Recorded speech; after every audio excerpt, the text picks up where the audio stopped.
We only got approved to get on the flight 30 minutes before boarding. Once we landed in Johannesburg, there was just nowhere for us to go. You know, I haven't been home for a winter in like 14 years.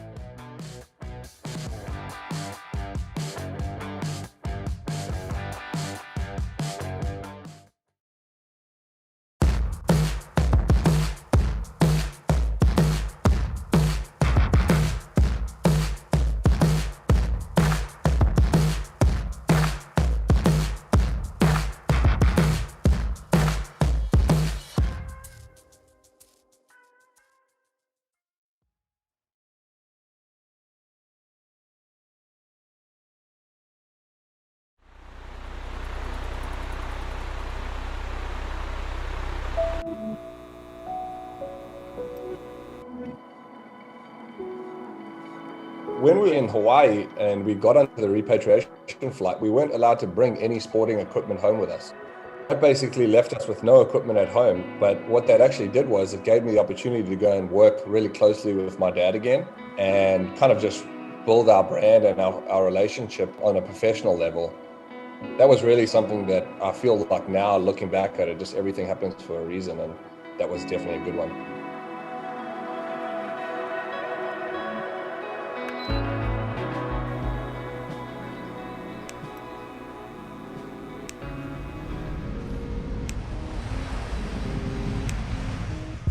The curfews and everything started to ease up, and surfing is allowed again, and a lot more people started to kind of venture outside of their states and get back to what they know. I thought it'd be a really cool time for us to go and spend some time in JBay. It's such a cool, cruisy town. I just thought it'd be a great place for, not only for me to be able to surf, but for Lyndall to be able to have that relaxed mindset while she's pregnant during such a crazy time. We ended up getting a few really, really good swells.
Yeah, I think as South African people, I think the culture is definitely raised on making lemonade out of lemons. So when everything kind of went pear, just kind of saw everybody pick up whatever they do best and whatever they're passionate about and do it with a smile on their face and just keep going.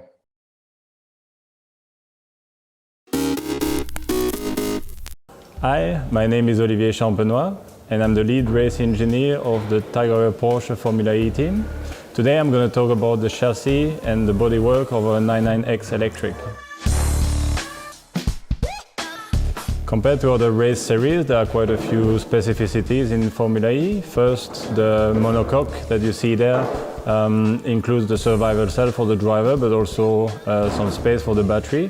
So that's quite specific. So on top of that, the wheels are more covered than other race series, which reduces drag in general. Another specificity is that there is no rear wing, and the majority of the rear downforce is produced by the rear diffuser. This solution gives a very good aerodynamic efficiency, producing less drag. All bodywork and chassis parts are actually specific to Formula E and are supplied by the FIA designated manufacturer. Well, generally the racing on city track is not very different to other type of racing. The main specificity is that the bodywork and chassis is made strong enough for various reasons. So first, on city tracks there are some places where there are elevation changes, compressions and jumps, like in Rome, where the chassis has to be very strong. Also the drivers in Formula E typically take these concrete curbs very aggressively and try and gain time doing so. And then finally, Formula E races involve close contacts, so contact with competitors, but also with the walls on city tracks, meaning the bodywork has to sustain these contacts. The chassis, the monocoque in itself, and all structural elements of the Formula E car have to follow technical regulations that are quite strict and which involve passing static and dynamic tests. Another type of regulation to follow is the fact that the minimum thickness of the skid block at the end of the race has still to be 3 mm. So the chassis in itself, the monocoque, is just one part that you see there. But in total, all the structural elements, including all screws and small fixtures, represent around 1,500 parts on the Formula E car. Typically, as with most modern race cars, the chassis and the bodywork is made of carbon composite. So it's a material that is used for its high rigidity to weight ratio. The monocoque itself that you see there weighs around 90 kilo. As a reference, the total car weight is 903 kilo in Formula E, including driver, and the battery itself weighs 400 kilo. Then we also make a difference between the structural parts and the non-structural parts in general, like pure bodywork parts. So besides the monocoque, the chassis that you see there, there are also some important structural elements that connect to it. First is obviously the front nose that comes here. The front suspension connects here with the steering system. Then under the monocoque there's the floor with the skid block attached to it, and then finally at the back the rear crush or the rear structure, which we also call gearbox carrier. Then comes the engine cover or rear cover, and finally all the elements that come underneath, which starting from the back with the diffuser, the floor and the skid block that connects into it. Then we also add some ballast that we typically put at the front and at the rear on the chassis to make sure that the weight of the car matches the regulations. So starting from the monocoque, the bare monocoque that you see there, it takes around 2 days for us to fit all our lines and looms into it and get it ready for an assembly into a full car. Then at the racetrack, when we need to change chassis, we actually have a spare chassis ready to go, and it's just a question of assembling a powertrain into it and getting it ready in 1 hour or 2. So in general, the regulations are very strict on what we can change on bodywork. There are only a few little things we can do. The first thing is the livery. It's free. Then there are some possibilities to adjust the bodywork parts that are not structural within a range of 50 millimeters. And then finally, we can tape any hole in the bodywork, and typically we do that for aerodynamic efficiency. In Formula E, all chassis and bodywork parts are provided by the FIA designated manufacturer. So it means Porsche only manufactures a very limited amount of parts itself, and this involves the rear casing, so the rear structure that holds the rear suspension and that incorporates the gearbox and the powertrain.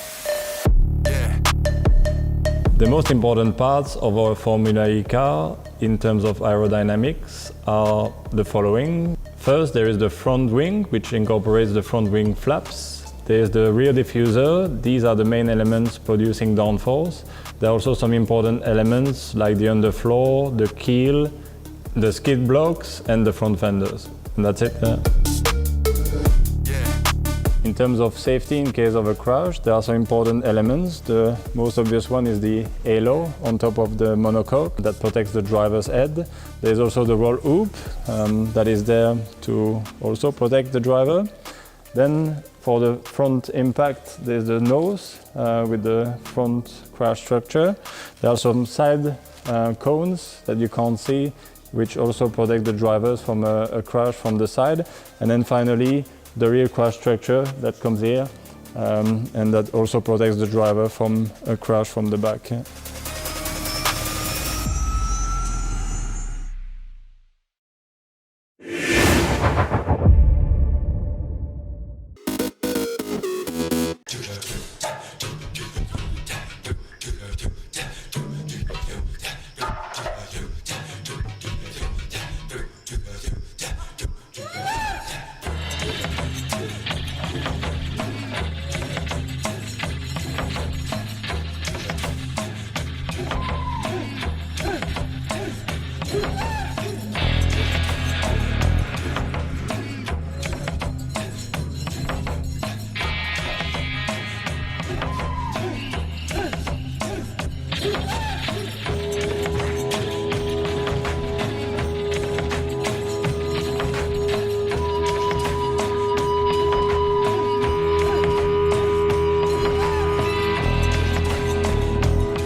.722 is over in England since June for the memorial of Sir Stirling Moss, and today we tried to fire up the engine, did some laps here to check if everything works, and we're happy so far.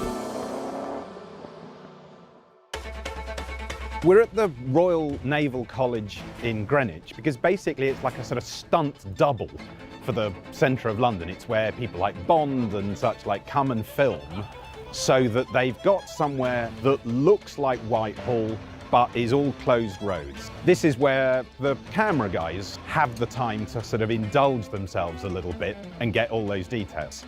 The car looks great from every angle, and we're really looking forward to someday where we're going to be actually taking this out on the streets of London. The 722, Sterling Moss's car, back to his house. It's going to be something really special.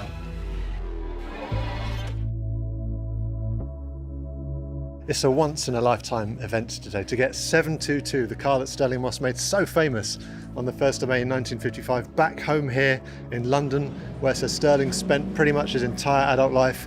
It's truly magical. We've had a helicopter up in the sky, we've had people along the entire route through Westminster, and then coming back to Mayfair here. The car was filmed car to car with a tracking vehicle, and cameras inside the car as well, just to capture everything once. We had one chance to do this. Sterling Moss winning the Mille Miglia in 1955 in that car is one of the great feats in the history of motor racing. It was that car which kind of put Sterling Moss on the map. They used to call him the Boy Wonder, and he kind of became Mr. Motor Racing after that. The car today is being driven by Gert Straub. Nobody knows those cars better than Gert. They're kind of his family. He is, I think, the 4th generation of his family to work at Mercedes-Benz. The 5th and the 6th are already there. He's retiring today, so this is kind of like the last thing he's going to do. And what a way to sign off a career. There really couldn't be anybody better or more appropriate to be driving that car today. At the beginning I was a little bit nervous because there's always a pressure on the driver, but now after we are finished, it's a fantastic feeling. It's a race car designed to be on a racetrack full speed and not designed for stop and go traffic in town. But the police did a perfect job. They guided me through town, and it was comfortable for me. Going over the bridges was a special moment, seeing Big Ben left to me. But I was always fully concentrated on the car.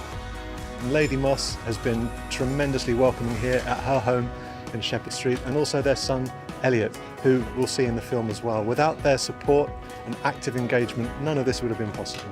Throughout my entire life, that race, this car, of all the cars we drove, and there are a lot, and this just meant more than anything else. I mean, it's literally etched onto the building on his balconies.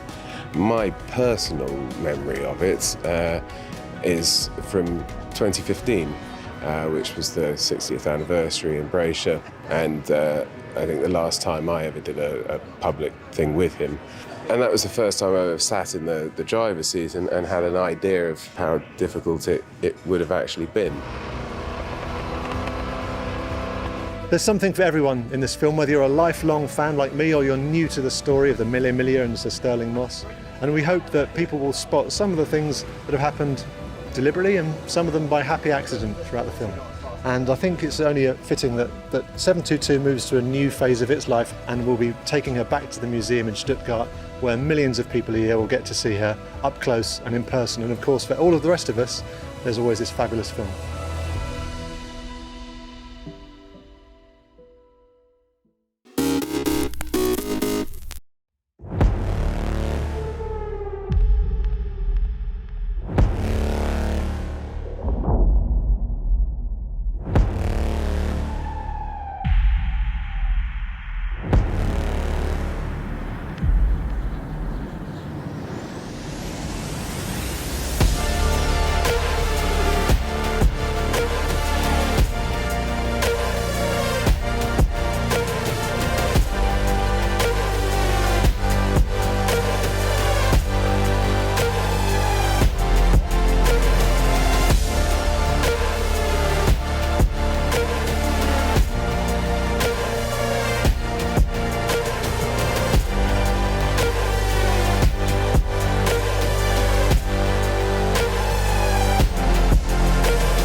and thinking I don't feel alright. Screw loose in my head, I feel so dead until I get it right. You know we coming for it, oh, we gon' see the light. Until then, I'm just in the night. Looking at the sky above, I fly away, better day when I feel some love. You know we coming for it, oh, we gon' see the light.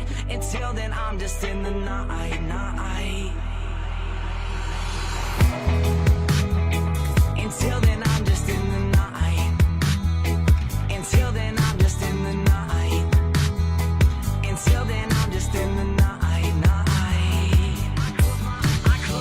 I close my eyes, so I can't see. I will collapse into this idiocracy. So I write, I'm thankful for what I've explored. Now we go down, down, down till we sink to the ocean floor.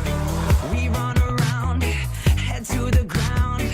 I compensate till I don't ever get a sound, but I try. What do you mean? Head to the screen, now we go down, down, down. I just can't take it no more.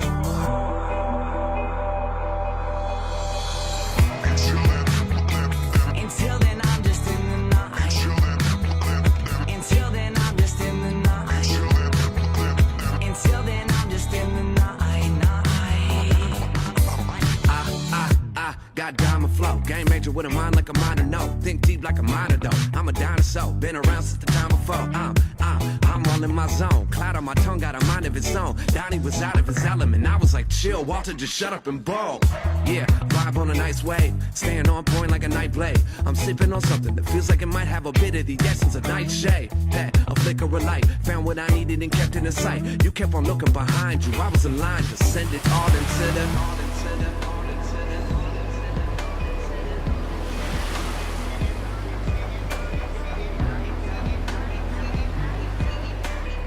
Kept on looking behind you. I was in line to send it all into the... Until then, I'm just in the night. Until then, I'm just in the night. Until then, I'm just in the night, night.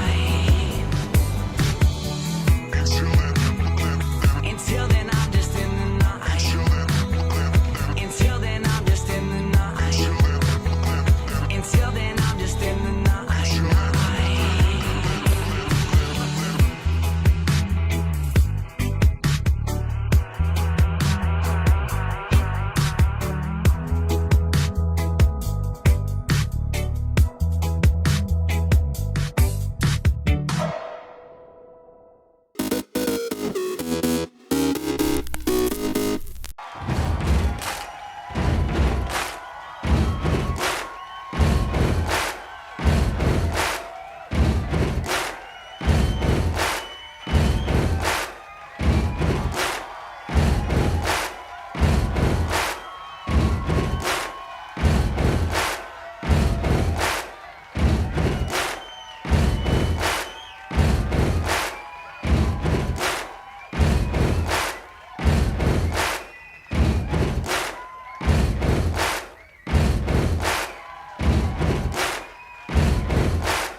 April 20th, 1889. Wirtschaftlich zu vernichten, dass dann Deutschland nicht mehr länger untätig zusehen könnte.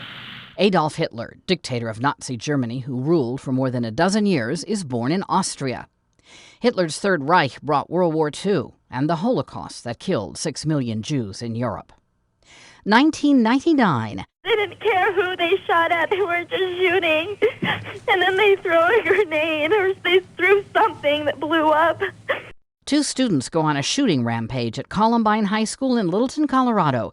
They kill a dozen classmates and a teacher inside the school before taking their own lives. 1980, the first Cubans sailing to the United States as part of the massive Mariel boat lift arrive in Florida. Over the next few months, more than 125,000 Cubans reached the U.S. by boat in the exodus from Fidel Castro's regime. 1939. There's no question in my mind. This is the greatest game that has ever been invented. Baseball Hall of Famer Ted Williams makes his major league debut with the Boston Red Sox. And 1951, soul singer Luther Vandross, whose romantic songs include Here and Now, is born in New York. Today in History, April 20th. Camille Bohannon, The Associated Press.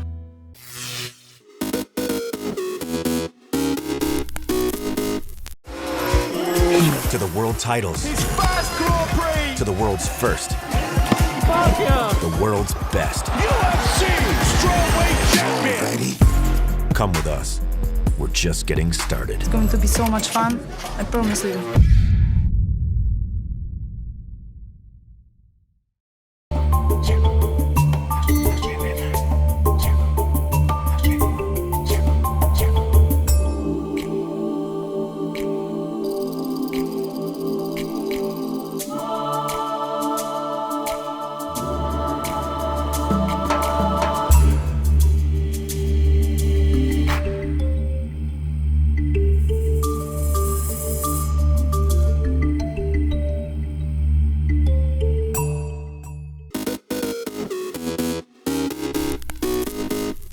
Welcome back in our studio, and in today's news,